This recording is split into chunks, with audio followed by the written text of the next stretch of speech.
Boa noite. Seja bem-vindo para mais um programa Cruzando as Conversas aqui na RDC TV, a TV que conecta o Rio Grande.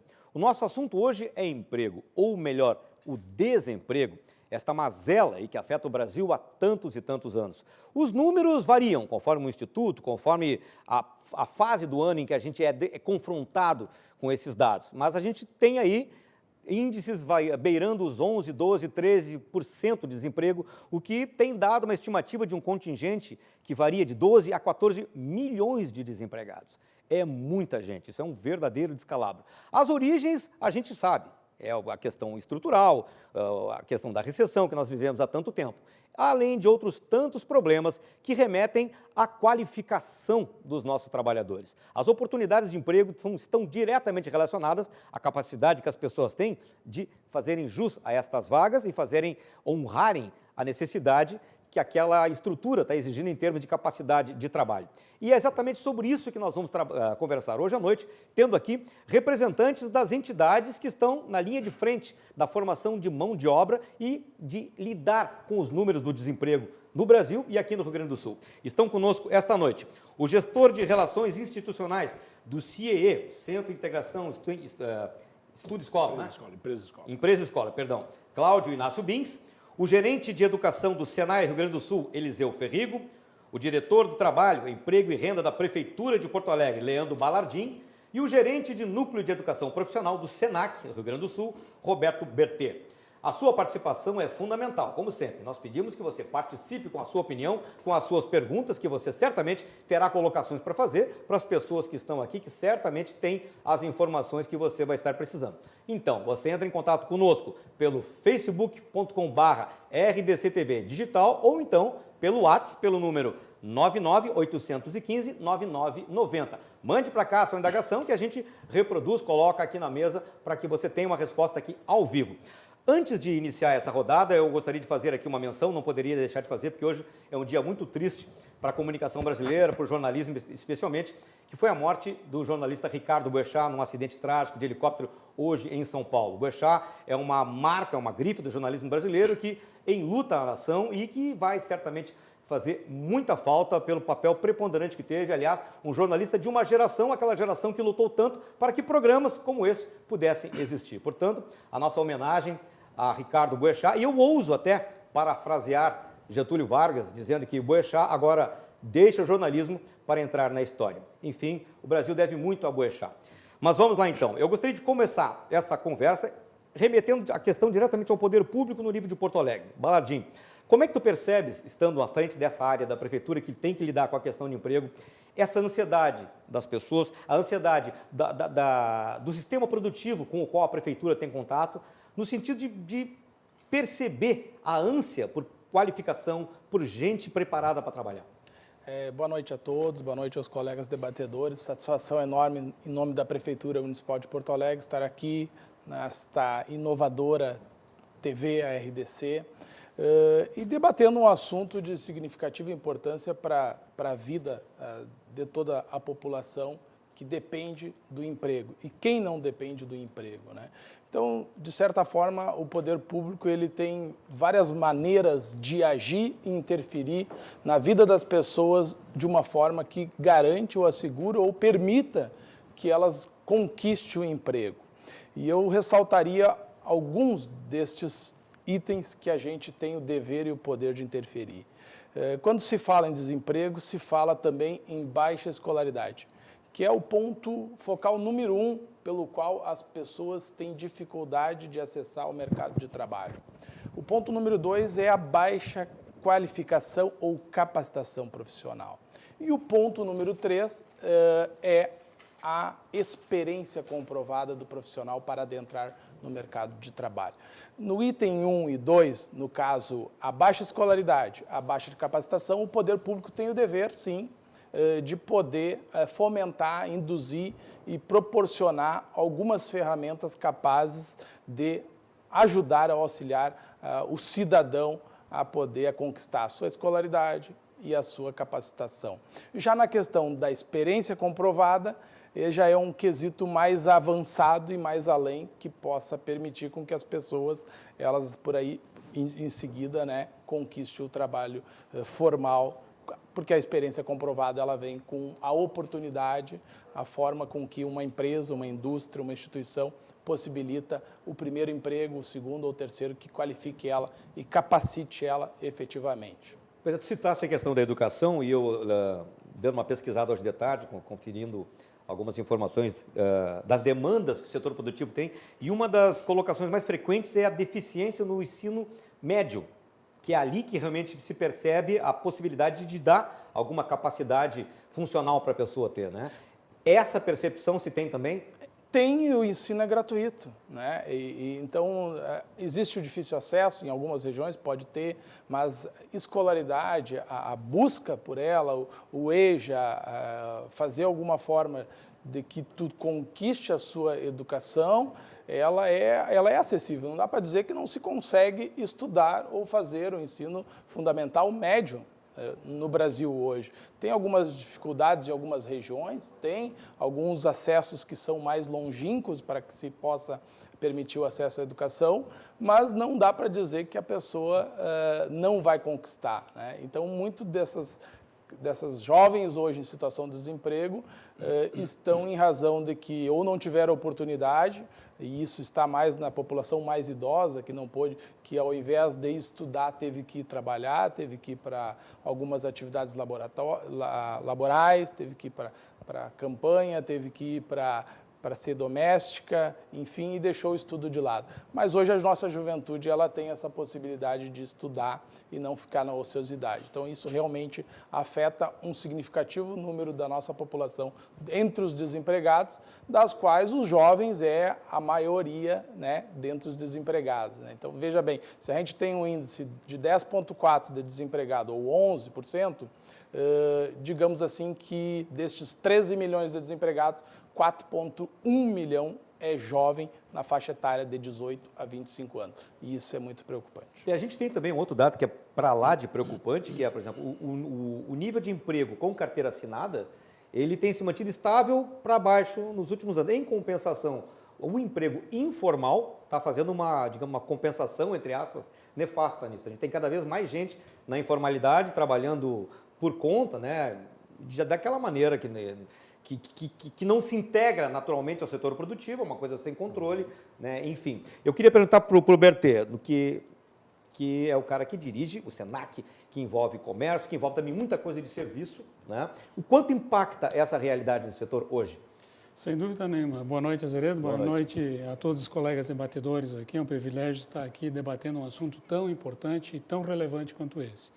Sim, o Brasil, eu acho que está num momento complexo, né, de empregabilidade, e eu concordo aqui com o colega que está ponderando que a educação é a melhor saída para que esses jovens possam ter as suas oportunidades. Num momento de dificuldade de emprego, quando os empregos são raros, as empresas escolhem os melhores candidatos. E como tem uma quantidade muito grande de candidatos, são escolhidos aqueles, obviamente, que têm as melhores escolaridades, a melhor formação. Então, independente da quantidade de vagas disponíveis aí no mundo do trabalho, o que é importante, o que a pessoa pode fazer é estar qualificada. Se qualificar, eu acho que é uma grande saída. E como você estava comentando, muitas dessas pessoas hoje que têm uma determinada capacitação e ainda não conseguem um emprego, o que elas fazem? Elas empreendem. O que, sob o ponto de vista do Brasil, é muito bom. Muitos empreendem por vocação, outros empreendem por necessidade. E tem, talvez, até a dificuldade de começar um próprio negócio. E está aí o SEBRAE para auxiliar e outras instituições que podem ajudar o empreendedor a se desenvolver. Só me permite só uma parte, até em função da colocação que eu fiz antes de te encaminhar a pergunta, que uma coisa é o empreendedorismo, que é uma coisa para lá de saudável, né? Lógico, que é muito importante para dar mais oportunidade de emprego e para se somar também ao setor produtivo de serviço. Agora, o problema é a informalidade. Essa resolve empreender, né, por necessidade, óbvio, né? Claro. Mas que ficam, na verdade, verdade, à margem dos demais processos. Não tem amparo legal, não tem para a sua própria proteção, inclusive. Né? E, no entanto, vão levando a vida, né, num processo que ele só se retroalimenta. Nós fizemos um trabalho junto com a Prefeitura e com o próprio Estado para tentar auxiliar esses empreendedores ambulantes, né, no sentido de ajudá-los a recolocar essa veia empreendedora num negócio correto, regularizado, com todas as questões. Mas a gente tem que apoiar essas pessoas que têm dificuldade, estão vindo de outros países, de outros lugares, ajudar que elas se desenvolvam, né? E normalmente se desenvolve com educação. Então, sem dúvida nenhuma, um processo educativo vai levar ao desenvolvimento do profissional, vai levar ao desenvolvimento das empresas. E hoje o Brasil carece de muita educação. A educação profissional, talvez, nesse momento, cobre uma parte da deficiência formal da educação que a gente tem no Brasil. E a gente precisa muito da educação profissional, que é talvez a maneira mais fácil e mais rápida do profissional se inserir no mundo do trabalho. Seja no comércio, seja na indústria, seja no meio agrícola, seja em outros meios. A melhor forma de se inserir é ter uma qualificação para que, empreendendo ou ter a oportunidade de um emprego, facilite a sua vida profissional. Agora, no âmbito do Senai, Ferrego, né, que cuida da formação para a indústria, são duas, o Senai tanto quanto o Senac, são instituições tradicionais, né, a história da produção brasileira está diretamente vinculada, né, ao papel dessas duas entidades tão importantes do Brasil afora. Agora, os tempos têm mudado, as necessidades têm mudado, a nossa realidade é cada vez mais dura do ponto de vista da qualificação das pessoas, a condição social, enfim, é um país em crise já há bastante tempo, com as consequências nefastas que a gente vê aí todo santo dia. Agora, no âmbito da formação da indústria, vocês recebem jovens, até não só jovens, mas pessoas também de outras cidades que resolvem se reposicionar no mercado, buscam curso e tal. Mas até que ponto o avanço da necessidade de mais conhecimento, mais apropriação de técnicas para poder se adequar aos processos modernos, está desequilibrando assim, com a capacidade das pessoas que procuram o Senai, com as demandas que a própria indústria coloca no Senai como formação de mão de obra? Boa noite, Azeredo. É um prazer estar aqui, os colegas debatedores. Né? Falar de educação é falar de uma estratégia de país. Né? Países que apostaram numa educação de qualidade, eles tiveram um retorno muito mais rápido no seu crescimento e seu desenvolvimento social. O emprego é o melhor retorno social que o cidadão pode ter. Com isso, ele tem a sua independência, a sua autonomia, faz as suas opções. Dentro do âmbito da educação, ressaltando um pouco da educação profissional, nós temos bastante estratégias internas, inclusive contidas na própria LDB, que tratam sobre as várias modalidades de atuação. Falando um pouquinho do que o Balardim comentou sobre o jovem, né? Hoje nós temos uma evasão muito alta do ensino médio. Né? O primeiro ano do ensino médio, hoje ele está suportando, dados do último censo, 2018, em torno de 23%. Nós temos um pico no primeiro ano do ensino médio e na sexta série do ensino fundamental. Ou seja, o jovem começa o ensino fundamental, tem uma parte que não termina o ensino fundamental, e quando ingressa no ensino médio, ocorre uma desconexão com o jovem. E essa desconexão implica numa falta de vocacionamento. E a educação profissional, junto com o ensino médio, ela pode dar essa velocidade que o país está precisando. Hoje nós temos em torno de 7 mil jovens, né, matriculados, 7 milhões, desculpe, de jovens matriculados no ensino médio. E em torno de 1.900.000 nos cursos técnicos, né? Em países mais desenvolvidos, né, como Suíça, Estados Unidos, Alemanha, isso beira 50%, e países que optaram por uma agenda mais estratégica, como Coreia, Japão, eles têm em torno de 80% do jovem fazendo ensino médio junto com o ensino técnico. Então, essa aliança, ela começa esse vocacionamento do jovem mais cedo. Às vezes a gente percebe, até no seio da nossa família e comunidade, o jovem ele termina o ensino médio, o que termina, né? Ele vai para o ensino superior, e do ensino superior ele descobre que não é a vocação que ele queria, após o terceiro, quarto, quinto semestre. Né? Então, isto a sociedade ela perde essa velocidade na opção de escolha que poderia ser dado lá no ensino médio, junto com o estágio, né? Fazer um curso técnico aliado com o estágio, ele já começa a permear a cultura da empresa. Ele começa a experimentar, ele começa a verificar que aquele ganho, mesmo sendo com o salário de estagiário, ele tem uma determinada autonomia, que vai poder ser um pilar do seu crescimento profissional. Então, a educação profissional é uma agenda estratégica e cada vez mais ela deve dialogar com o ensino médio. Então, isso são os jovens que estão entrando no mercado de trabalho e, como tu comentou, Azeredo, as indústrias estão recebendo uma carga de tecnologia muito importante. É a chamada indústria, é a quarta geração da indústria, e ela tem cada vez mais elementos cyberfísicos que tem um campo muito grande para o jovem colocar cada vez mais eletrônica, informática, mecânica, né, dentro do seu conhecimento. Então, existe espaço para crescimento. O que nós temos como sociedade é cada vez mais indicar para esse jovem essa possibilidade de crescimento através da educação profissional. Haja visto o sucesso de outros países, de outras instituições, e que estão agora apostando em 2, 3 gerações, estão tendo seu retorno. Conseguir um posicionamento e uma qualidade de vida para a sociedade muito melhor. Agora, a gente teve, já quantas décadas a gente tem o tal do ensino profissionalizante, né?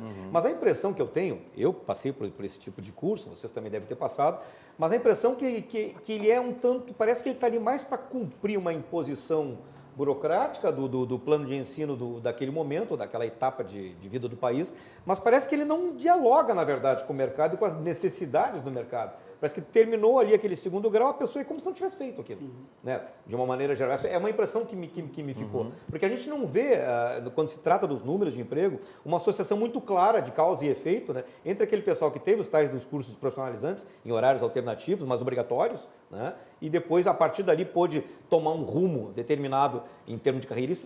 Por que se criou esse ato? A coisa foi mal concebida? O que aconteceu? Hoje nós temos dados do ensino técnico, falando por parte do Senai, numa pesquisa que nós temos de acompanhamento dos egressos, né, cerca de 73% dos concluintes de ensino técnico, eles conseguem um emprego até o primeiro ano após a conclusão do curso. Então, o índice de retorno, ele é muito bom. Né? Mas estamos falando dos cursos técnicos, cursos técnicos, né? Os cursos que estão fora do ambiente escolar. Isso, mas eles podem atuar articulados. Né? Então, o jovem pode fazer o ensino médio numa determinada instituição, privada ou pública, e, ao mesmo tempo, no contraturno, né, participar. Mas é essa articulação aí que eu acho que está faltando. Né? Essa sinergia, esse é o passo que implica nesse repensar da sociedade. Né? Hoje, o jovem, quando termina ou está indo para o final do ensino médio, ele está sendo preparado para uma universidade. E o que nós estamos colocando aqui, como o Berté falou, a educação profissional ela pode vir antes, né? Onde faz essa testagem antes, e nada impede que depois, consolidado a sua carreira na área técnica, ele possa buscar complementos universitários. E isso vai trazer uma bagagem muito maior e uma consolidação expressa num retorno, num desempenho melhor e num diferencial, como o Berté falou. Hoje existem profissões técnicas que têm uma remuneração muito boa. Nós temos empresas que produzem, exportam e têm um alto valor agregado, e isso é repassado para esse profissional, desde que ele tenha a sua qualidade, a sua competência, né? Mas isso requer uma articulação. Isso, como eu disse, é uma agenda nacional que está sendo debatida no Conselho Nacional de Educação e tem uma grande oportunidade com a nova lei que vai influenciar o ensino comum curricular. A base comum curricular, ela dialoga cada vez mais com o mundo do trabalho. Então, temos que aproveitar esse incremento, fazer uma virada de chave cada vez mais, pensar no ensino profissionalizante como uma saída de médio prazo. Um curso técnico, ele pode ter variação de 1 ano e meio, 2 anos, né? Isso já dá um vocacionamento, aliado a um estágio. Isso é uma matriz colocada na Europa há muitos anos, né? E que traz benefícios a longo prazo. A Coreia teve uma mudança em 30 anos. São gerações. Se a gente começar agora isso, nós vamos ter 30 anos para fazer a mudança. Então, a educação de qualidade, ela é pauta de um projeto de país e não pauta de apenas um governo ou de alguma vinculação partidária, né? Falando da questão da educação, então, eu queria agora, então, o olhar do gestor de relações institucionais de uma instituição que está chegando aos 50 anos, lidando, fazendo essa ponte entre os estudantes e as empresas, né, que é o CIE, o Centro de Integração Empresa-Escola. Bins, nesses 50 anos que a instituição vem atuando nessa área, e o teu olhar agora nesses últimos tempos, esse encaminhamento dessa gurizada para o emprego tem sofrido que tipo de barreira? Essa gurizada está vindo com a formação necessária? Ou, reformulando a pergunta, já que o CIE faz essa interface, o que é preciso fazer para suprir essas lacunas de formação e conseguir um encaixe realmente adequado para essa legião de jovens que busca colocação? Okay. Boa noite, Azeredo. Obrigado pelo convite. Boa noite aos demais participantes, aos telespectadores. É uma alegria poder participar desse importante debate. Sabe, Azeredo, que a empregabilidade juvenil ela tem muitas peculiaridades, né? Diversas pesquisas demonstram que o jovem tem de 2 a 3 vezes mais dificuldade de se inserir no mundo do trabalho do que as demais faixas adultas. E isso pode-se pensar que seja só no Brasil, mas não. Recentemente saiu um levantamento em países desenvolvidos, inclusive da Europa, tem índices de 50%, 40%, 30%. E o Brasil, aproximadamente no momento, se não me engano, deve ser o dobro, em torno de 25%. E aí fica sempre aquela questão, por quê? Né? Relativamente simples abordar, mas até aqui um recado dirigido aos jovens ou aos pais dos jovens, né, que acompanham o teu programa. Na verdade, o jovem ele tem características, né, que justamente apresentam maior ênfase nessa dificuldade. Uma que já foi mencionada aqui pelos colegas, que é a inexperiência. E nem poderia ter, né? Porque se ele é jovem, ele está começando a vida profissional, ele não tem experiência. Esse é o primeiro obstáculo. Ou uma pequena experiência, né? Ainda não muito valorizada. Um segundo ponto fundamental é a escolarização, que também, por ser jovem, a escolarização dele ainda não é completa, ainda não passa os 11 anos, 12, 13 ou 15 anos, que é o ideal. E algumas pesquisas demonstram que cada ano de escolarização aumenta, por exemplo, a renda em torno de 15% a 20%. Quanto mais escolarização, é um efeito inversamente proporcional, né? Menor o desemprego e maior a remuneração. Diversos estudos e pesquisas demonstram claramente esse aspecto. Então, o jovem tem essa dificuldade adicional, né? E o terceiro item que também vale mencionar é que o jovem está naquela fase, né, que vai da adolescência para a vida adulta. Então, é um momento que ele vive, né, com peculiaridades e características muito próprias e que muitas vezes cria uma dificuldade dele ou até de aceitação do possível, né, empregador, ou no caso do estágio, daquela empresa que vai abrir uma oportunidade para o jovem, ele sente uma dificuldade em tentar fazer um passo, né, da vida particular, de amizades, escolar, para a vida do trabalho. Existem diferenças, né? Então, o jovem, normalmente, ele tem essa dificuldade.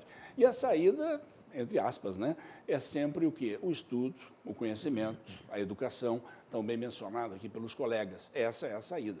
E para o jovem, é a oportunidade, né? O estágio é uma forma extraordinária, né? Como tem também o programa de aprendizagem, que aqui também os colegas das entidades desenvolvem. É uma oportunidade do jovem superar um pouco esses empecilhos naturais da sua faixa etária. E se reflete na realidade, isso que a gente sempre comenta em relação às novas gerações que já nascem sabendo lidar em computador, que já nascem digitalizadas, esse conhecimento que eles têm, tem ajudado ultimamente a terem mais chances de colocação, uma vez que há uma demanda de mais conhecimentos nessas áreas de tecnologia? Tem feito a diferença? Pode facilitar, mas pode também dificultar, né? Existem algumas pesquisas aí que mostram que um dos maiores impedimentos do trabalho, do dia a dia, é justamente a interação da rede social. Então, por um lado, pode atrapalhar. Por outro lado, facilita, né? Por exemplo, o próprio CIE lançou já há uns 4 anos um aplicativo em que o jovem pode, aqui pelo Smart, né, verificar se tem vaga para ele ou não tem. Né? O acesso à informação é inquestionável, né, Azeredo? Com as redes sociais, com a internet, o acesso à informação é algo extraordinário. Né? O que antes o jovem tinha que buscar de forma mais manual, por exemplo, como é aquela empresa que eu fui encaminhado. Hoje ele acessa aqui em segundos, né, ele vai conhecer lá muito daquela empresa, já chega lá com uma certa vantagem, né? Então, eu diria que tem um pouco do mercado, né? E tem um pouco também da faixa etária do jovem, né? E tem essa relação óbvia, que é a oferta e demanda, né? Às vezes o jovem, né, ele questiona se... Uma das questões muito fortes é porque não tem vaga para mim, né? E a segunda é, quando ele é encaminhado para uma oportunidade, é porque eu não fui aprovado. Veja que são dois questionamentos aí que eu até coloco aqui, né, para os colegas se manifestarem se desejarem. Mas o que a prefeitura pode fazer pela gurizada? Bom, é de fundamental importância ao jovem a inscrição na questão dos estágios. Não tem a primeira experiência, não vai cair do céu essa experiência para ele se ele não buscar. E todo mundo começa por uma função e por esse desafio de conquistar o seu primeiro emprego. Eu, por exemplo, tive que ser um empacotador de supermercado, passei pelo meu primeiro emprego, adquiri meus primeiros 12 meses de carteira assinada, e isso já me deu uma comprovação de que eu passei por um emprego durante um período, peguei essa primeira oportunidade e fui galgando emprego de office boy, depois passar por um assessoramento, enfim, buscando algo melhor para mim. E não é diferente, ninguém chega num cargo de alto escalão amanhã ou depois se não passou por algo de buscar essa capacitação. Então, a prefeitura tem um sistema de estágio, que são milhares de jovens que recebem essa oportunidade, todos os órgãos governamentais do Estado, da União e do município também fazem esse encaminhamento de vagas de estágios, câmaras, poderes públicos, vários têm essa oportunidade, as instituições como o CIE, o Senai, Senac, enfim, possibilitam com que esses jovens usem essa intermediação dessas instituições, por exemplo, para as cotas da aprendizagem profissional. Existem cotas não preenchidas, eles têm que buscar as empresas, as instituições formadoras estão aí à disposição para dar esse start, esse empurrão, esse apoio, esse conhecimento para essa juventude, né? São mais de 15 mil vagas de jovem aprendiz no estado do Rio Grande do Sul, infelizmente não preenchidas, que nós temos que fomentar a empresa para que busque as instituições formadoras, que façam esse link, que ajude, né? Obviamente com aquilo que tu falou na abertura do programa, no contexto nacional, na raiz do problema, na conjuntura econômica, no desenvolvimento do país, a gente também precisa que isso venha a impulsionar e entusiasmar o empregador, né, o empresário, as empresas a abrir essas oportunidades no mercado de trabalho. Então, esses mecanismos, essas ferramentas, o programa de aprendizagem, os estágios, os editais de seleções públicos que existem, que possibilitam milhares de vagas, eles estão abertos, eles existem, né? A gente tem um link lá de mais de 20 e poucas instituições formadoras que têm vaga em aberto na área de estágios em Porto Alegre e região metropolitana. E tem também das instituições, obviamente, que nem o trabalho que é realizado do Senai, do Senac, do CIE na questão de estágio, está lá sempre empregando e gerando inúmeras oportunidades. Quer dizer, se nós temos tantas possibilidades, tantos caminhos abertos para que as pessoas procurem para poderem se melhor qualificar, mas, no entanto, essa demanda ela não é atendida porque há uma procura menor ou há ruído no caminho, há desconhecimento, a gente precisa saber, então, o que está acontecendo. Então, a gente aborda isso no próximo bloco, a gente vai agora a um intervalo rapidinho, nós já voltamos.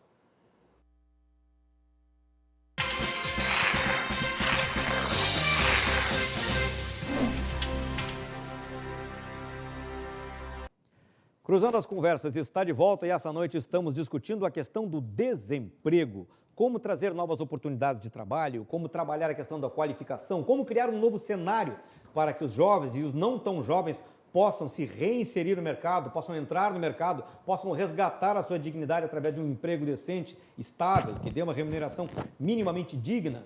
Como chegar a esses caminhos? É por isso que nós temos hoje à noite aqui as pessoas que podem nos dar as respostas certas. No último bloco, ou pelo menos as respostas mais prováveis. Vou encaminhar essas né? Porque esse é um assunto bastante nebuloso. Inclusive, uma coisa que me chamou a atenção, a gente sempre lida com dados de desemprego por setores e tal, mas uma coisa que tem me chamado a atenção, pelo menos para mim, mas acho que para a maioria do público passou a ser uma novidade, a gente passou a falar numa faixa chamada os desalentados.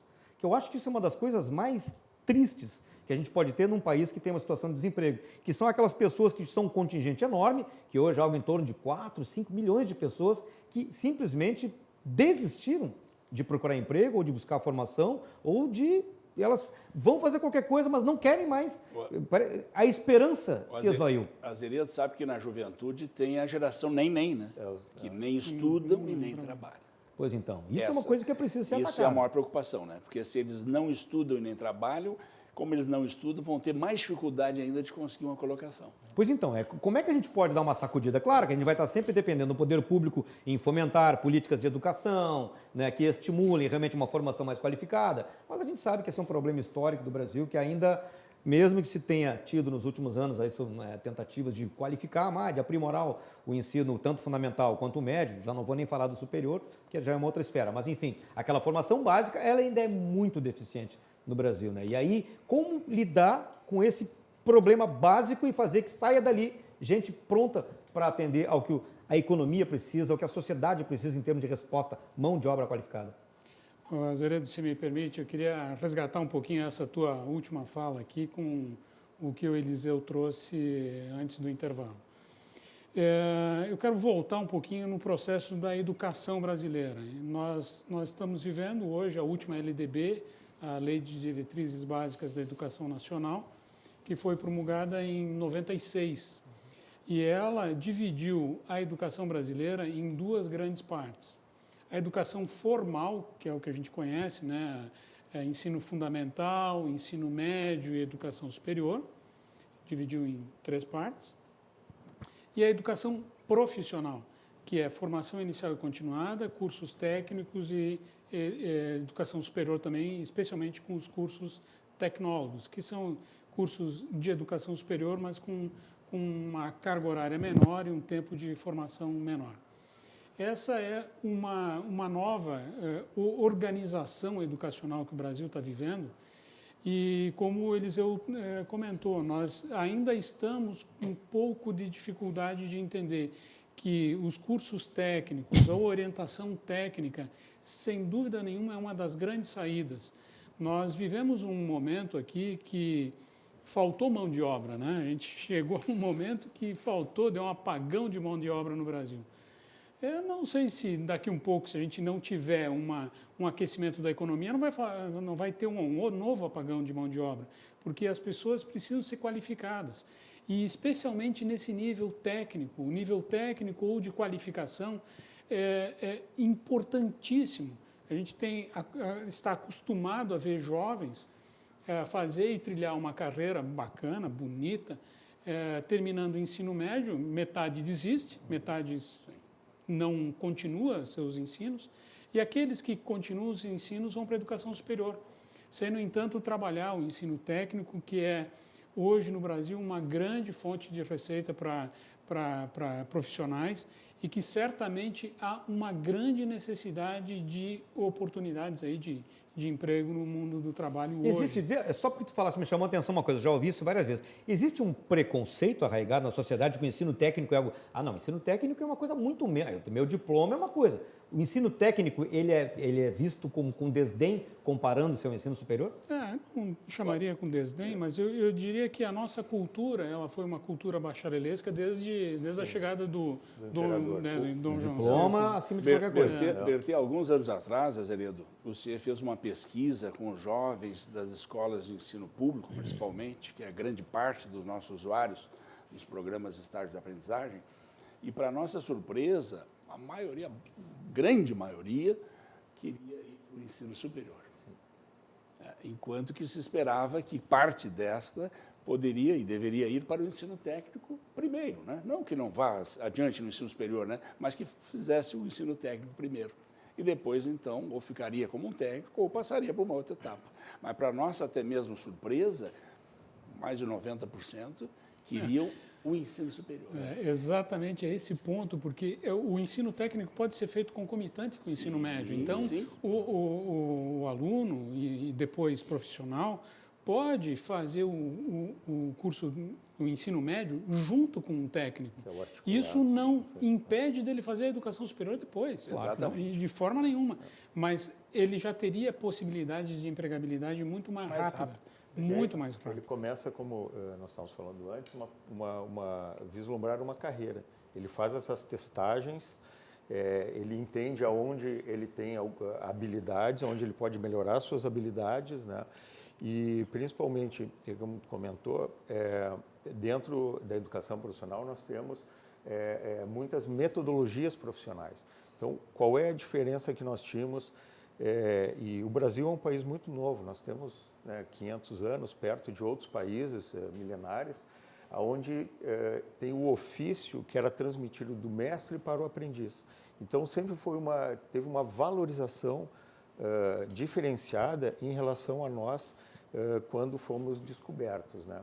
Eu lembro de uma passagem até sobre a vida de Visconde de Mauá, gaúcho, né? E quando foi inaugurar as ferrovias, né, o imperador recebeu uma pá, só que era uma pá de ouro com luvas brancas. Então, o que traduzia isso para a sociedade? Que o trabalho, o técnico, ele não era bom, a sociedade não valorizava isso, né? Então, sempre ocorreu uma cultura mais de voltar ao ensino superior do que essa passagem mais condescendente pelo ensino técnico, que é uma vocação, como eu disse, que acontece já em outros países dentro de culturas, né? Então, quando a gente fala de um curso de eletricista, um curso na área de pedreiro, né, a gente pode ter um profissional muito bem estruturado, com muito conhecimento e que tem um retorno financeiro muito bom. Mas hoje, muitos dos pedreiros que fazem até manutenção nas nossas casas, eles não almejam isso para os seus filhos. Por quê? Então, isso faz parte dessa mudança. Sim, eu quero meu filho doutor. Doutor. Mesmo que aquele trabalho de pedreiro consiga bancar a faculdade do filho. Tem uma remuneração muito boa, com agenda de trabalho, com poucas brechas, inclusive, né? Sim, vai fazer uma reforma em casa, quanto tempo leva para achar um pedreiro bom? Perfeito. E muito desperdício que nós temos na construção civil, ele pode ser mudado com técnicas, né, de conhecimento, e isso passar mais à frente e ter uma valorização. Então, sim, entendemos que existe possibilidade dentro da própria LDB, porque no nível técnico nós estamos falando com pessoas profissionais que vão gerir processos. Na qualificação profissional nós temos as operações básicas de mantenedores, de executores. No nível técnico nós temos gestores de processos, monitoramento de processos, e no nível do tecnólogo da graduação superior nós temos o nível estratégico. Então, tudo isso conversa e dialoga com o mundo do trabalho, mas também com a educação, que ela pode ser concomitante ou articulada, trazendo esses benefícios, como eu falei, de menor prazo, né? E aonde o jovem testa-se e pode apostar, pô, essa carreira que eu gostei, que eu quero, é nesse estágio, é nesse curso técnico, terminei o curso técnico, consegui uma colocação no meu profissional, tem uma remuneração melhor, essa remuneração melhor vai permitir que eu faça um curso superior, que eu sustente a minha família, eu consigo fazer opções. Isso está na base da educação profissional, né? Eu queria abrir agora um espaço aqui, porque os nossos telespectadores, internautas estão começando a mandar as suas colocações.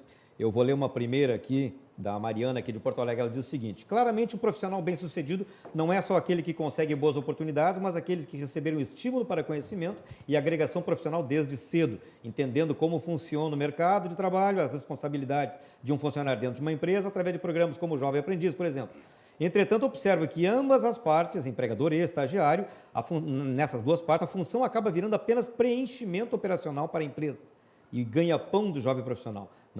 A qualificação não estaria aí. Não seria um pilar fundamental para a formação de profissionais mais competentes em todas as áreas que houvesse real interesse em formar um bom profissional, que de fato contribua para o crescimento do órgão ou empresa, em vez de atribuir a ele apenas funções meramente burocráticas, como acontece frequentemente? Como estimular empresas a realmente investir em formar bons profissionais para que estes jovens, muitas vezes imaturos, entendam a importância de estar fazendo parte daquele núcleo, uma vez que é óbvio que isso teria grande impacto no crescimento comercial como um todo e na formação profissional do jovem? O que me dizem? Boa questão, muito bem elaborada essa questão. É verdade. Hoje as empresas, elas, por uma obrigação de número de funcionários, devem ter uma quantidade de jovens aprendizes, uma cota, né, que a gente chama de cota de jovem aprendiz. Na indústria, normalmente quem atende é o Senai, no comércio quem atende é o Senac, na agricultura é o Senar e assim por diante. O CIE também atende, outras instituições formadoras também atendem esses jovens. Hoje nós temos no Senac, né, nós temos cerca de 50 mil alunos ano. 20 mil desses 50 mil são jovens aprendizes, que estão cursando um curso de 1.000 horas, 480 horas de aula no Senac, de forma gratuita, e o resto das horas dentro da empresa, tendo a primeira oportunidade de emprego, ganhando meio salário mínimo para isso. Então, existe uma oportunidade, o programa Jovem Aprendiz, no meu entendimento, é um dos melhores programas de inserção do jovem ao mundo do trabalho. Porque é uma legislação que trata de jovens de 14 a 24 anos incompletos, onde esses jovens vão ter a oportunidade de ter o conhecimento e ter também a oportunidade de trabalhar, recebendo para isso. Então, ter a sua primeira vivência num ambiente empresarial, tendo consigo a oportunidade de receber os conhecimentos, o desenvolvimento das suas competências de forma gratuita. Tanto o Senac, o Senai, o Senar, o CIE, oportunizam, somos chamados de instituições formadoras. Nós formamos os alunos para que esses jovens possam se desenvolver. Sem dúvida nenhuma, esse é um ponto fundamental do processo educacional, principalmente para esses jovens dessa idade, entre 14 e 24 anos. Agora, a gente tem, como foi colocado pelo Balardino no bloco anterior, a gente tem muitas ferramentas de inserção, de qualificação e mesmo de inserção dos jovens ou pessoas não tão jovens a partir desse trabalho que se dá mais capacidade ela, né, atender as demandas. Ou seja, elas têm onde buscar essa orientação, elas têm onde buscar conhecimento, elas têm onde buscar chances. Mas, pelo que eu estou depreendendo aqui, apesar de todas essas ferramentas, todas essas oportunidades que estão aí há tanto tempo, parece que não há tanta canalização por parte da sociedade. Ou seja, obviamente que há quem busque essas oportunidades, mas não tanto quanto poderia pelo que é ofertado. Por que isso acontece, então? Porque é um desinteresse geral ou é falta de crença na possibilidade que aquilo realmente vai representar uma abertura de portas no mercado? Eu acho que tem aí, Azeredo, uma questão muito forte da relação oferta e demanda. Muito forte. Por exemplo, na área de estágio, eu até trouxe aqui um ranking agora dos cursos com maior colocação no ano 2018. Nós sempre fazemos, né, em janeiro, referência ao ano anterior. Então, existem cursos que tu tens um grande número de candidatos, mas tens um grande número de vagas. Então, você tem, né, uma boa aderência. Você tem um mercado bom ou até muito bom. Por exemplo, a área de administração, de gestão. Tem outros cursos, por exemplo, na área do direito, falando do nível superior, né? Você tem um grande número de candidatos, né, junto com a administração, pedagogia, são as 3 áreas que mais têm alunos no Brasil inteiro. Aqui no Rio Grande do Sul não é muito diferente. Você tem um grande número de candidatos, tem um número de vagas, mas não tão grande como o número de candidatos. Então, é um mercado intermediário. Agora, você pode ter, por exemplo, um curso como biblioteconomia, que aparentemente pode-se dizer, o mercado não deve ser bom, mas é um mercado muito bom. Por quê? Porque tem um número pequeno de jovens se formando e tem um número pequeno de vagas. O inverso, né? Tem um número pequeno de vagas, mas como tem um pequeno número de jovens se formando, o mercado é muito bom. Então, tem um pouco a ver com essa relação. Quando é estágio, existe a necessidade obrigatória dessa identificação, que nós chamamos de compatibilização. O curso, as atividades têm que ser compatíveis com o curso de formação. Se o estudante está estudando técnico química, ele tem que fazer um estágio na área de química. Né? Se ele está estudando engenharia, vai fazer um estágio na engenharia. Se é civil, mecânica, etc, etc. Se está na área de informática, tem que fazer um estágio nessa área. Então, o que aparentemente pode-se, né, deixar, às vezes, entender que tem um grande número de vagas, na verdade, existe um número de jovens, de pessoas buscando oportunidade maior que o número de vagas. Né? Por quê? Existe essa identificação, essa adesão na área do estágio, que é imprescindível, mas mesmo se não há essa adesão, existe um interesse. Né? Então, existe uma relação de oferta e demanda que ela tem que ser muito bem considerada. Por exemplo, nós temos aí mais de 300 mil jovens no Rio Grande do Sul inscritos no CIE. Mas não tem vaga para todos.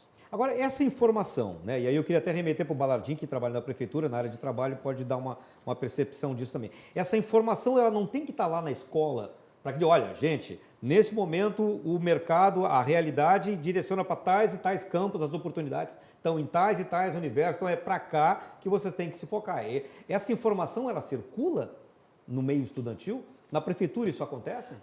Talvez não com a mesma agilidade que pudesse solucionar todos os problemas de informação em todas as regiões. Eu diria que as instituições de bairros, as escolas, elas possuem essa informação.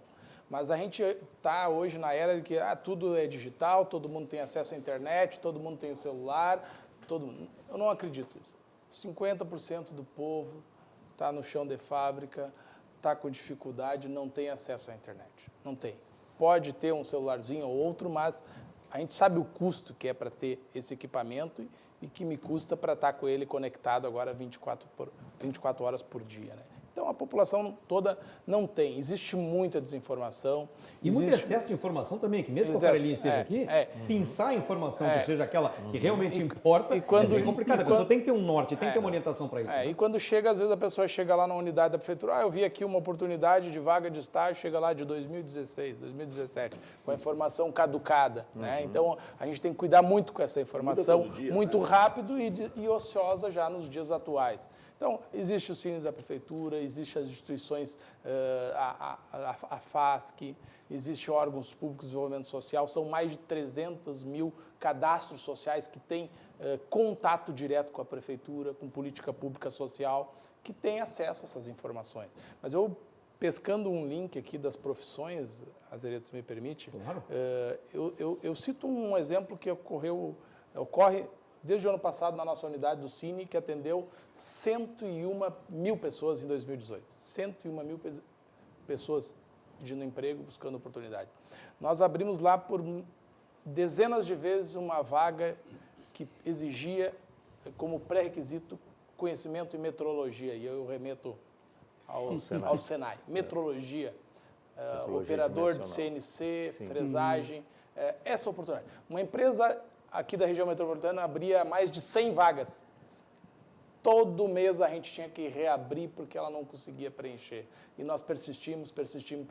E isso é um curso que o amigo básico pode falar, básico, lá de 240 horas aula, que não chega a ser um quantitativo de qualificação técnico, isso é uma capacitação que vai habilitar aquele fulano a fazer aquilo e ter um emprego para aquilo com uma remuneração de mais de R$2.000 numa indústria, numa empresa. Então, veja bem, às vezes coloca aqui, culturalmente eu quero ser um auxiliar administrativo, um assistente, enfim, e aí tem 1.000 pessoas por uma vaga.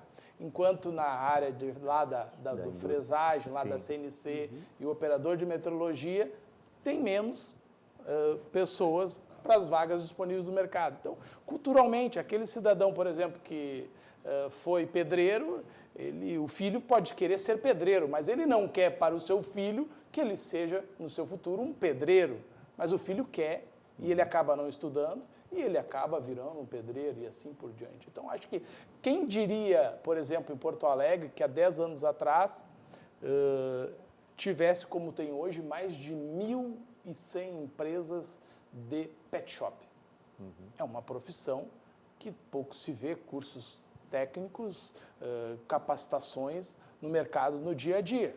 Mas se tem mais de 1.000 empresas desse ramo que existiam há 10 anos atrás, é sinal que elas estão empregando muita gente que tem segue uma tendência mundial. Tendência um mundial. Que não para de crescer. Então, o que emprega hoje, talvez não significa que vai empregar daqui a 10 anos. Mas outras oportunidades que, para quem está visualizando o mercado de forma empreendedora, já está visualizando o emprego daqui a 10 anos, a oportunidade, o que vai gerar na sua formação, né, uma forma que ele vai conseguir se encaixar. Então, acho que informação, elas existem, mas existem muitas pessoas com dificuldade de acesso, existe muita pobreza, existe muita gente sem qualificação, sem a escolarização suficiente para acessar, e a gente, infelizmente, não tem como acessar a todos os povos, a todas as regiões, e fazer com que elas venham até nós e nós vamos lhe ajudar.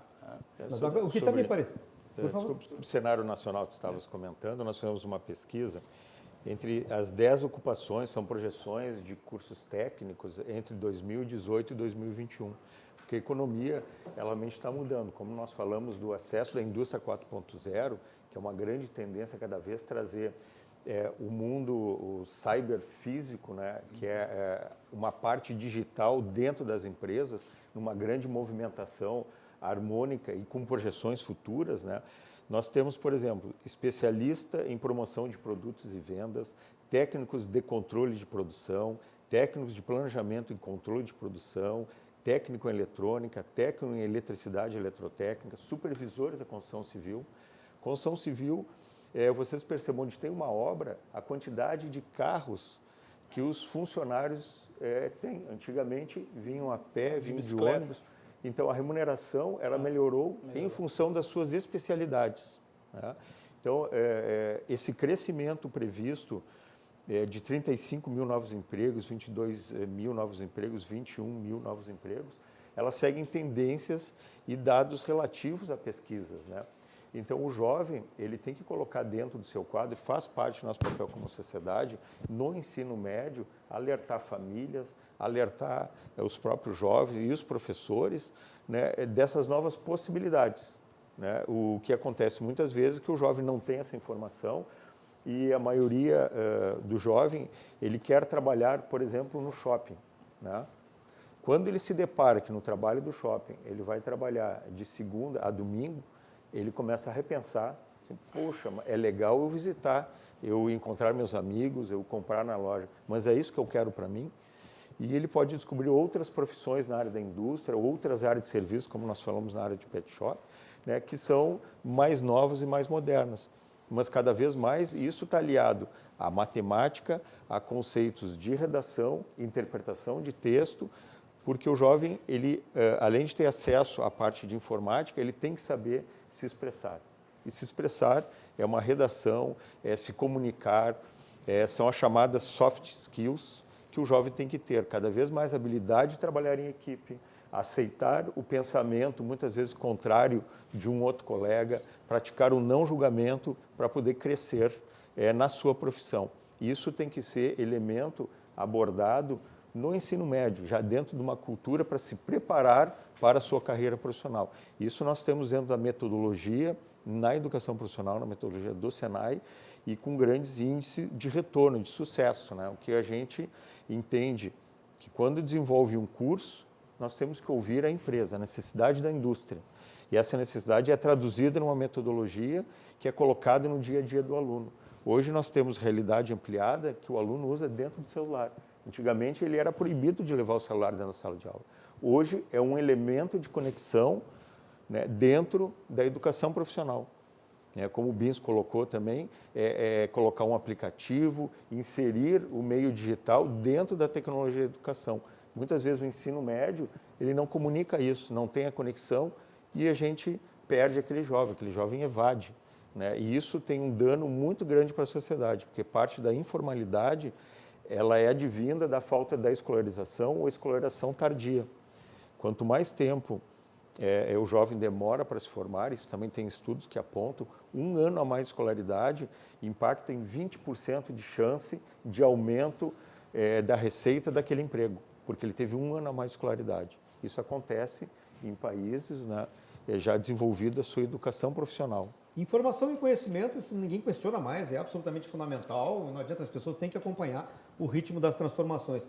A gente vai abordar isso com um pouquinho mais de aprofundamento agora, que a gente precisa realmente deixar bem claro para a população isso, e eu acho muito interessante a gente retomar também esse conceito de que esses trabalhos que são considerados de nível médio, parece que eles ainda sofrem, de fato, uma espécie de preconceito, quando, na verdade, está ali uma oportunidade de uma vida muito boa, né? E que não depende necessariamente de um diploma. Não que o ensino superior, obviamente, não seja fundamental, que ele é, mas também ele não pode ser aquele que neutraliza tudo que tem abaixo. Né? Então tá, a gente retoma esse assunto daqui a pouquinho, não sai daí que nós já voltamos.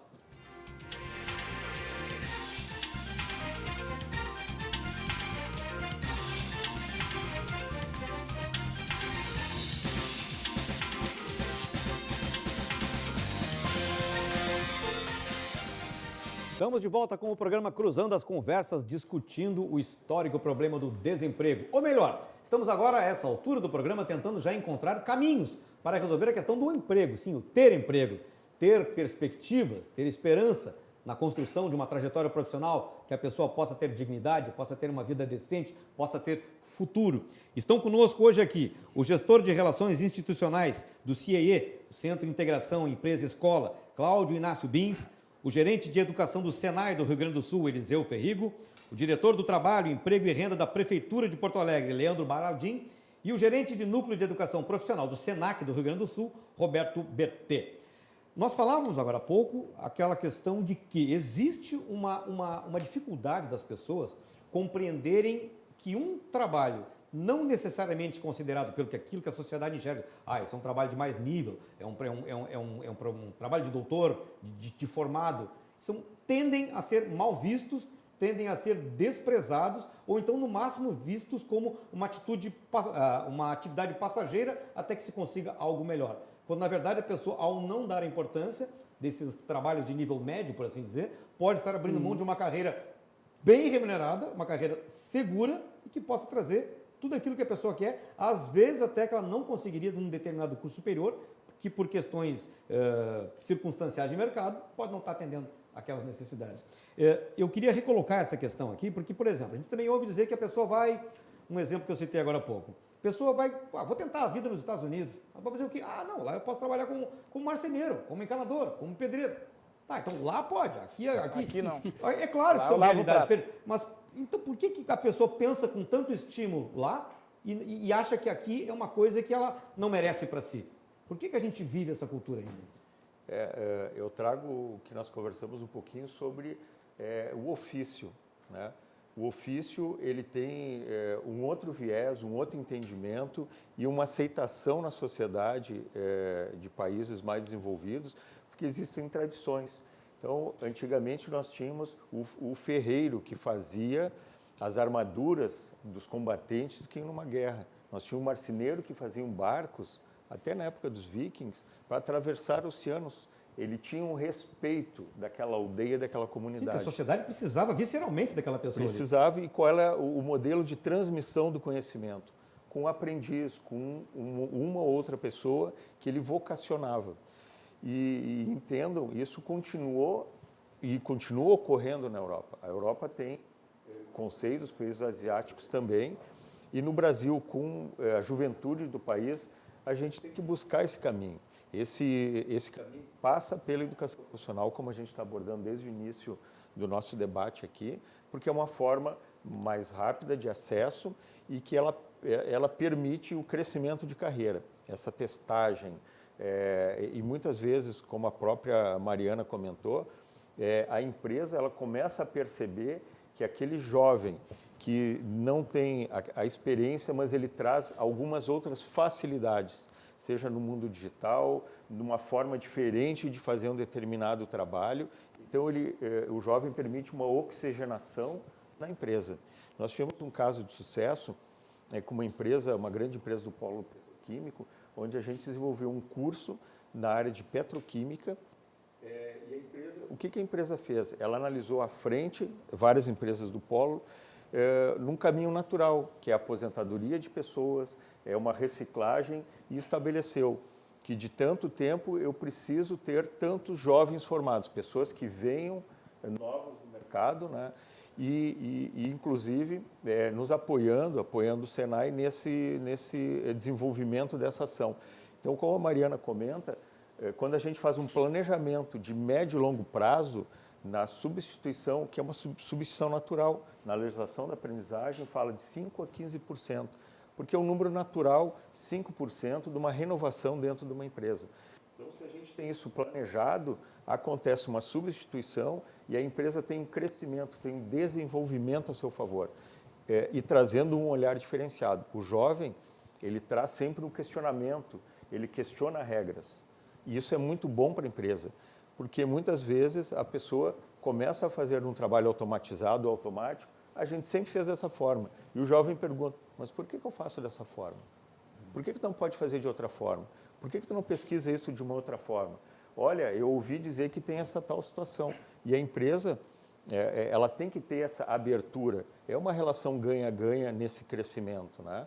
Então, esse novo repensar que a educação está passando, com o novo encaminhamento do ensino médio, ele vai permitir isso que nós comentamos, do ensino articulado, do ensino concomitante, e acreditamos, pessoal, tem que crescer cada vez mais o número de jovens nos cursos técnicos junto com o ensino médio. Essa é uma estratégia de sucesso. Nós temos que seguir o sucesso. Mas tem que estimular isso, tem que ter uma estratégia de governo perene, tem que ser Exatamente. uma coisa que seja batida de forma insistente por qualquer governo. Exatamente. Né? Porque não pode ser uma coisa dependente de políticas momentâneas, que não tenha continuidade e que não tenha efeito na prática, ao longo de uma geração. No Brasil, existem dados que demonstram que cerca de 15% apenas dos jovens estão na educação profissional, especialmente nos cursos técnicos de ensino médio.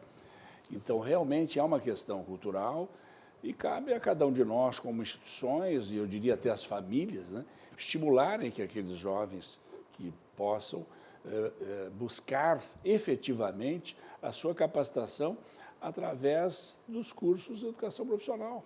Né? Isso não significa que eles não possam seguir mais adiante. Não, tem que seguir, ir mas para tem que criar uma base sólida, superior, né? E fazer uma pós, um doutorado, né? Não há problema nenhum, mas eles precisam dessa base. Como também essas rápidas capacitações que todas as entidades aqui também, me parece que desenvolvem, o CEA também desenvolve, que nós chamamos de oficinas, que são gratuitas e que ficam à disposição da comunidade, não só dos jovens, mas dos adultos também, porque essas oficinas tratam daqueles temas do dia a dia. Alguns foram pincelados aqui pelos colegas, como, por exemplo, etiqueta profissional, atitudes para a inserção no mundo do trabalho, empreendedorismo, o intraempreendedorismo, não só o empreendedorismo, né, de negócio, a gestão do tempo, o processo seletivo, né? A questão São ferramentas que ele vai usar em qualquer atividade. Sim, e a questão comportamental, existem alguns estudos que demonstram que de cada 3 demissões, 2 são por aspectos comportamentais. A atitude da pessoa. Então, além do ensino, do conhecimento, do estudo, que é a base, né? É o fundamental, é o mais importante, mas também, principalmente para o público jovem, é relevante despertar para esse outro lado, né? Que é o seu comportamento. Até muito tempo atrás, ou nem tanto tempo assim, o jovem deixava a cargo da empresa o seu futuro, a sua carreira. Ele transmitia a responsabilidade, jogava para a empresa essa responsabilidade.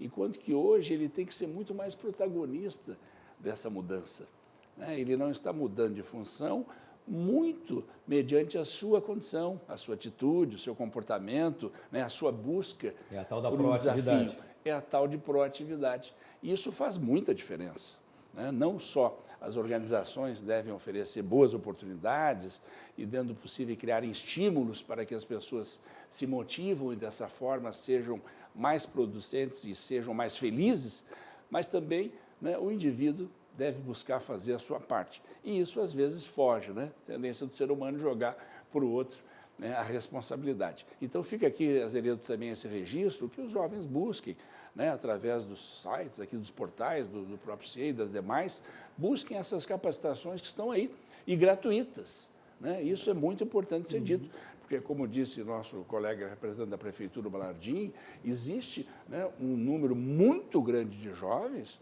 que estão um pouco à mercê, eles estão na periferia, eles estão em escolas públicas que nem sempre, né, têm aquelas condições ideais, eles são oriundos de famílias que muitas vezes têm uma composição que não facilitam esse tipo de entendimento que nós estamos discutindo.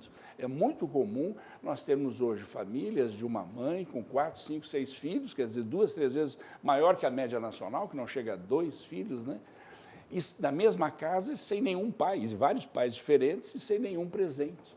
Então, para essas famílias, há uma dificuldade imensa, né? Dos jovens, das crianças iniciarem ali a educação infantil, o ensino fundamental e ir para o ensino médio, porque a família também não tem essa concepção, esse esclarecimento, a família muitas vezes não tem a formação necessária para que possa estimular aquela criança, aquele jovem, buscar um caminho que lhe dê um futuro melhor. Então, cabe não só ao poder público, cabe à sociedade toda, as instituições, né, tentarem melhorar essa condição de vida dessas pessoas. Eu queria abrir aqui mais uma vez, só um minutinho, BT, só para colocar mais algumas, senão o pessoal vai ficar chateado aqui, que manda mensagem, a gente não lê no ar aqui. O Luiz Carlos Camargo, que é diretor de empresa, diz o seguinte: estou assistindo o programa e achando muito bom o tema abordado. Como empresário em nossa empresa, usamos muito a contratação de estagiários de ambos os graus, médio e superior, e somos parceiros do CIE. Porém, como o entrevistador final, ele colocou literalmente, tenho tido muitas dificuldades com a maioria dos candidatos que, infelizmente, não têm qualificações adequadas e mostram-se despreparados nas entrevistas. Agora eu entendi o que ele quer dizer com o entrevistador final. Nas instituições que estão participando do programa, existem algumas horas dispendidas para preparar os candidatos para essas entrevistas. Ou seja, eu acho que a forma como eles são encaminhados, acho que aí o CIE tem uma participação muito importante nisso. Sim. E eu acho que dentro da própria formação do Senai É aquela pergunta, do né? Senai, do Não, Senac, perdão. por que não tem vaga para mim? Tem toda uma realidade de mercado, eu não é. Porque eu não fui aprovado na medida que teve uma vaga para mim. Eu acho que essa é a questão. E que nós falávamos um pouco há pouco, né? Não é só o conhecimento, que é fundamental, o estudo, né? Mas é também a atitude, também a formação comportamental. E veja que o empresário vai bem nesse aspecto. Né? Essa abordagem aqui me remete àquilo que a gente estava falando antes, né? E trazendo um dado aqui para a gente trazer na mesa aqui uma constatação. A média brasileira de estudos é 7 anos. 7 anos e uns quebrados. Vamos arredondar para 7 anos. Média brasileira de estudo. Isso Mal e mal termina o fundamental. não chega no fundamental. O fundamental é 9. Agora é. Então, a média brasileira é menor do que o fundamental. Em países desenvolvidos, a média brasileira tem girado em torno de 14 ou 15 anos. Ou seja, pelo menos o ensino médio, em termos, no caso brasileiro, teria completo. E, normalmente, associado ao ensino médio, vai o curso técnico, o que é uma das grandes saídas em todas as instituições, em todos os países que se modernizaram e que se desenvolveram ao longo desses últimos anos. Agregar uma qualificação, seja ela qualificação simples ou uma qualificação técnica, uma qualificação profissional ou uma qualificação técnica, eu tenho condições muito melhores de ascender ao mundo do trabalho e estar empregado rapidamente. Normalmente as pessoas me perguntam, né, como é que eu posso evoluir na minha carreira, como é que eu posso me desenvolver? A gente não sabe quando as oportunidades vão ser criadas, mas eu tenho certeza que a qualificação da pessoa, essa é só você que pode.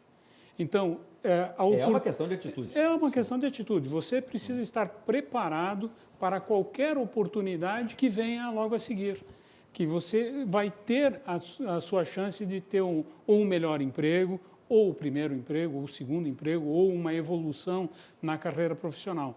Mas estar preparado com as suas qualificações, com o seu aprendizado, é fundamental hoje em dia. Então, não sei se é a única solução, mas eu acredito sim que é o que cada um de nós pode fazer, estar bem preparado, bem qualificado, capacitado para que as demandas que surgirem você ser uma das opções, estar no radar do empresário, estar no radar da empresa, é estar bem qualificado para as oportunidades que se aparecem. E quais são os cursos, né, que os jovens estão procurando no Senai, cursos técnicos? Então, nós temos cursos técnicos, eu elenquei alguns cursos que nós temos em torno de 40% são jovens de 14, que estão no ensino médio até 24 anos, né, participando dos cursos de mecatrônica, de mecânica, manutenção automotiva, automação industrial e eletroeletrônica.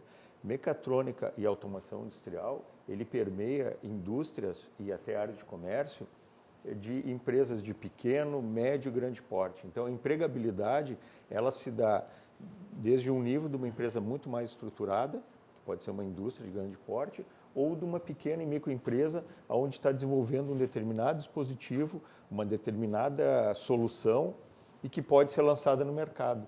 Então, a qualificação, no momento que o Brasil agora está numa fase possivelmente de crescimento profissional, até porque os empresários estão potencializando e acreditando cada vez mais no país, é o momento da gente se qualificar. Então, esse é o recado. Nós estamos nas instituições com as matrículas abertas, né? Tem uma grande variedade de opções de cursos, opções também de turnos para desenvolver esses cursos, né?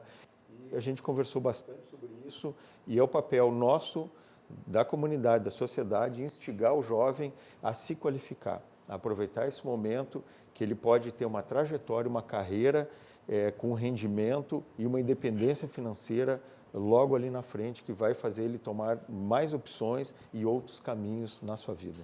Eu vou abrir mais um espacinho aqui para os nossos telespectadores, para algumas observações. Um deles aqui, o Major Vinícius, que é oficial da Brigada Militar, remete, claro, ao universo do emprego militar, né? Diz, o primeiro emprego na carreira militar, tanto Brigada como Exército, é interessante para agregar uma formação de caráter e de conhecimento profissional. Exemplo de jovens que saem com habilitações na engenharia, condução de veículos e outros. São facilmente agregados ao mercado de trabalho. Fora que podem pagar o estudo durante esse período, né? Sim. Até endossar as palavras da colocação do Major, o Exército ele entrega para a sociedade um profissional em várias áreas dos cursos que tem lá dentro pronto, que tem uma facilidade enorme de poder entrar com referências no mercado de trabalho. Então, acho que um conjunto de fatores para a nossa juventude, para a mãe, para o pai que está nos assistindo aí, vocês estão dando solução para tudo, mas meu filho amanhã continua na situação de desemprego. Sim, porque tem que preencher uma série de requisitos que a gente vai endossar aqui. A escolaridade não pode se arredar nunca a mão dela. Ela vai ser o diferencial, como o Bertê colocou no primeiro posicionamento dele. Quando se tem 10 pessoas num processo de seleção para uma vaga e todos têm um bom conhecimento, uma boa capacitação ou até mesmo uma qualificação, o diferencial vai ser aquele que tem a melhor escolaridade. Não pode ser uma vaga de cozinheiro, mas vai ser. Então, isso não pode se abrir mão. E as famílias têm que atentar para isso, por mais que haja dificuldade. O filho está ocioso, está na esquina, está na boate, está no celular o dia inteiro. Mas e aí? Quando chegar a hora do emprego? Quando chegar a hora de ir para o mercado de trabalho? A escolaridade. Cursou até que série? Como é que era o desempenho dele? E aí vai uma série de fatores. As referências, a documentação, a apresentação na hora da entrevista, e o Cine a gente tem realizado um trabalho que vem de encontro à colocação anterior do empresário, de se apresentar bem, assistente social, orientação psicológica, vestir-se bem, se comunicar-se bem, ter toda a documentação em dia, às vezes a dificuldade de uma certidão rasgada, extraviada, carteira de trabalho sujo. Tudo isso prejudica o candidato no momento em que ele se submete a essa entrevista. A imagem dele como pessoa. A imagem. Então, tem que buscar. O mundo é de quem pega a oportunidade e sobe nela. Gerou muito número de desemprego, então a concorrência aumentou. Então, a perspectiva é que a gente tenha mais disputa no mercado de trabalho. Isso está acontecendo. E tem pessoas desperdiçando, sim, o trabalho. Pelo que a gente vê no Cine dos encaminhamentos do seguro-desemprego. Emprega o ano passado, este ano encaminha seguro. Já está em situação de desemprego, houve alguma coisa. A empresa quebrou? Sim, pode. Mas a parte comportamental, a gente tem ouvido muitos relatos de pessoas que estão tendo essa oportunidade e sazonalmente está tendo rotatividade dentro das empresas, porque alguém está deixando a desejar, alguém está perdendo essa oportunidade. E aí eu cito o exemplo dos estrangeiros enraigados em Porto Alegre. Porto Alegre é a terceira capital do Brasil que mais emprega estrangeiros. Isso é um dado, por um lado, hospitaleiro, simpático, mas preocupante, porque o brasileiro está perdendo a vaga no mercado de trabalho. Por quê? Porque lá, quando vai para fora, como eu disse antes, aceita lavar prato nos Estados Unidos. Mas aqui não quer porque tem que trabalhar sábado, domingo no shopping. Mas o estrangeiro quer, ele pega. E eles invadiram o país em busca de uma residência, de comer, de se alimentar, de uma esperança de um mundo melhor. Então, Porto Alegre tem desemprego, mas também é a menor, entre as 3 menores capitais do Brasil, com o menor número de desemprego, 10,4. Não é o fim do mundo, mas tem capitais no Brasil com 20% de pessoas em situação de desemprego. E aí eu cito o exemplo, ano passado, um rapaz de Amapá que ficava na sinaleira aqui em Porto Alegre, eu só quero emprego, não quero esmola, não quero nada. Com aquele cartaz, ficou meses e meses. E em uma da seleção do Cine ele foi empregado. E ele foi lá agradecer a equipe pelo apoio. E um exemplo prático. Eu perguntei, mas por que tu veio do Amapá para cá? Porque, doutor, lá não tem entrevista, lá não tem seleção. Eu aqui estou há 3 meses participando de processo de seleção. Eu estou tendo a oportunidade de me submeter a alguém. Então é o desespero que faz as pessoas de todos os cantos do estado virem para Porto Alegre, do Brasil e do mundo. É uma metrópole do mundo.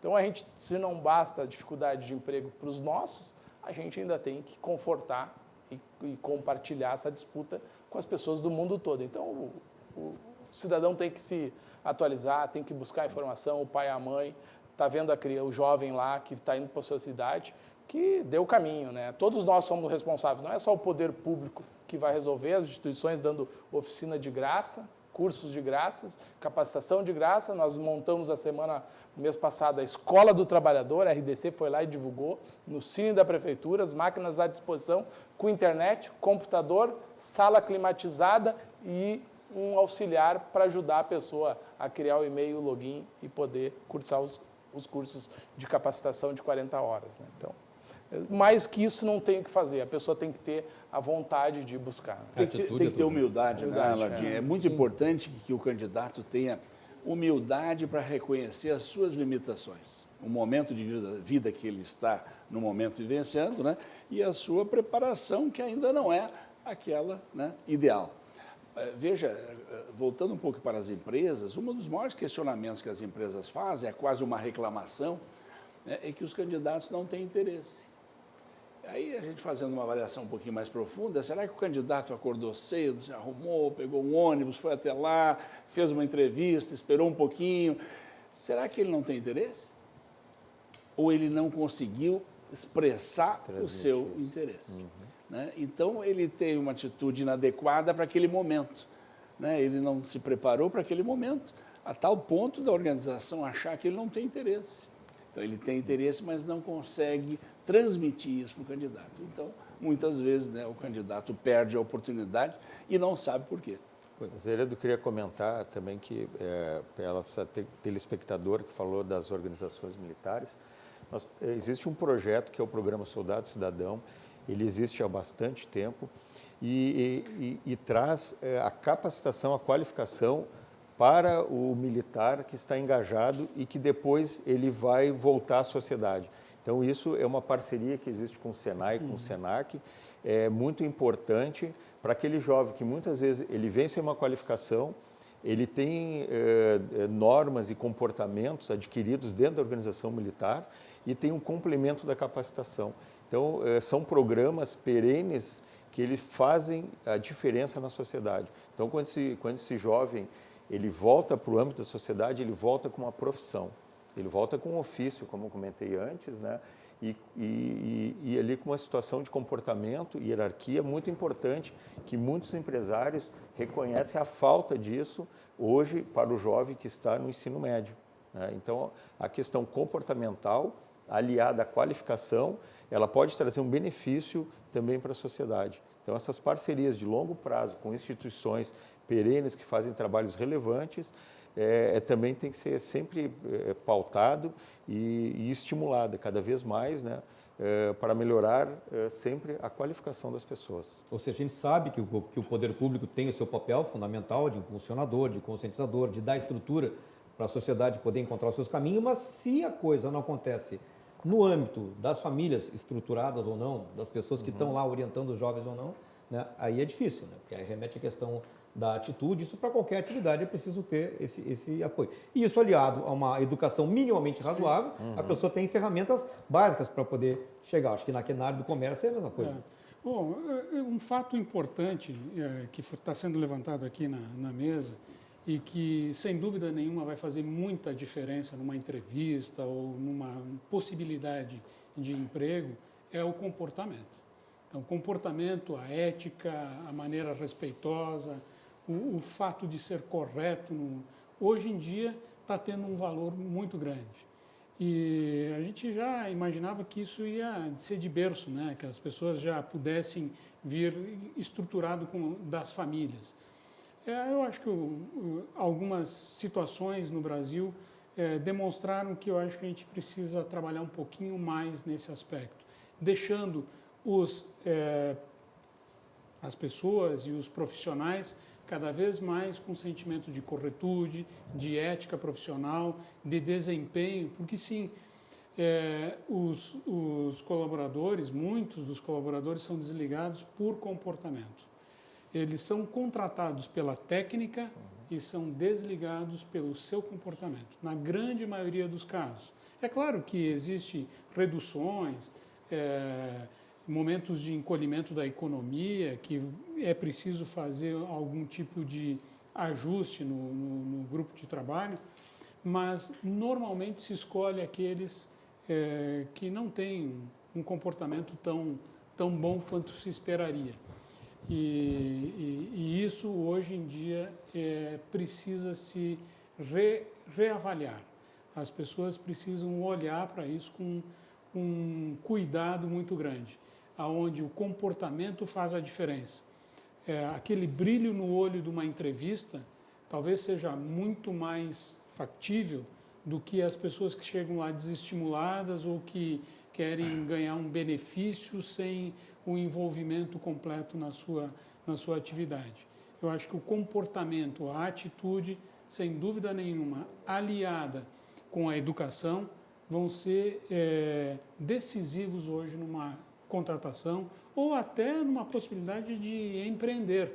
O profissional empreender ou empreender para dentro da empresa, o que certamente, sem dúvida nenhuma, importante, faz a diferença na hora da contratação, na hora da escolha de um profissional. Que a gente possa então ver, né, da forma mais breve possível, que essa realidade comece a mudar e a gente comece a ter um mercado que receba mais as pessoas e as pessoas entendam que elas precisam saber se posicionar, ter a atitude correta para poder fazer jus às possibilidades que a vida coloca na frente. Né? Senhores, eu agradeço muito a participação de todos, pelas colocações que fizeram, pelas orientações valiosíssimas, que eu tenho certeza que serão muito úteis para quem nos acompanhou até agora. Agradeço a sua audiência, a sua participação e convido você para estar novamente aqui amanhã, 10h30 da noite, na RDC TV, para mais um programa Cruzando as Conversas. Até lá!